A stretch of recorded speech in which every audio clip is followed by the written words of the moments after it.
बिस्मिल्लाहिर्रहमानिर्रहीम। नाज़रीन मोहतरम, अस्सलामु अलैकुम वरहमतुल्लाहि वबरकातुहू। आज हम नमाज तरावी के मसाइल आपके सामने बयान करेंगे। सबसे पहले नमाज तरावी का हुक्म समाअत फरमाए। नमाज तरावी जो है ये सुन्नत मुअक्कदा है, मर्द पर भी और औरत पर भी।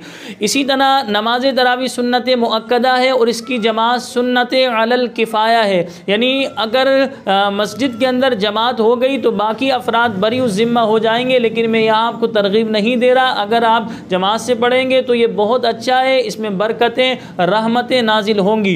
लेकिन अगर जमात निकल जाती है, घर के अंदर भी आप नमाज तरावी पढ़ सकते हैं, गुनाहगार नहीं होंगे।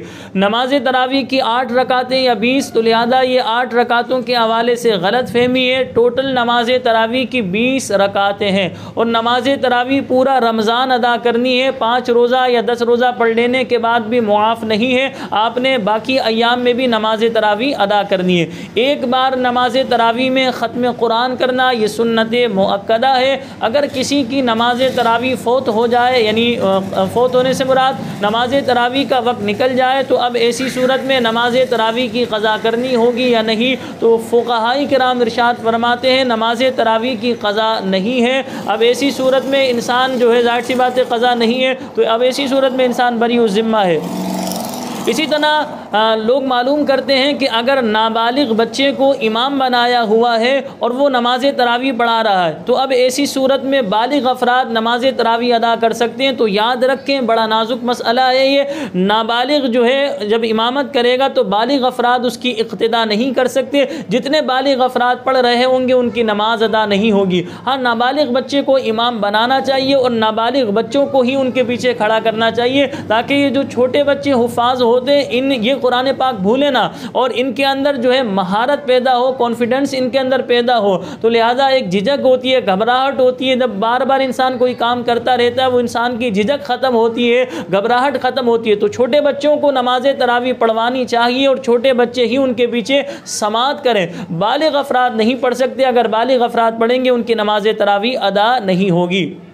रमज़ान के अंदर जो है वितर नमाज बाजमात अदा करना ये मुस्तहब है, यानी वितर नमाज को जो है आप रमज़ान में जमात से पढ़ेंगे तो फ़ुक़हाए किराम ने इसे मुस्तहब करार दिया है। लेकिन अगर आप वितर नमाज जमात से नहीं पढ़ते हैं तो शरई एतबार से गुनाहगार नहीं होंगे।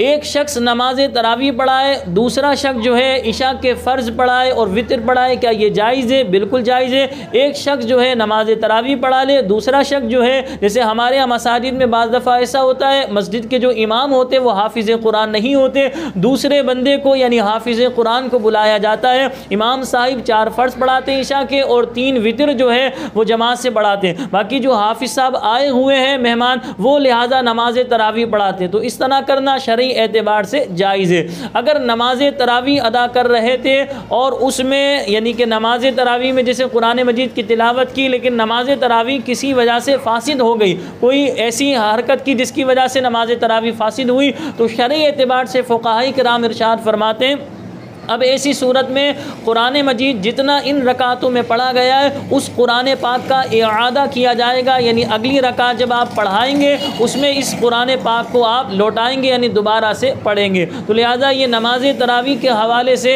एक मुख्तसर सा वीडियो क्लिप आपके सामने पेश करना था। यकीनन आपको अच्छा लगा होगा। यहाँ मैं आपको एक और बात बताऊँ कि हम नमाज तरावी में जो कुरान पढ़ा जा रहा होता है उसमें थकन का इजहार कर रहे होते हैं, परेशान हो जाते हैं, बाज़ लोग घबरा रहे होते हैं। हमारे इमाम आज़म अबू हनीफ़ा रहमतुल्लाहि ताला अलैह रमज़ान शरीफ में 61 मरतबा कुरान ख़त्म करते थे।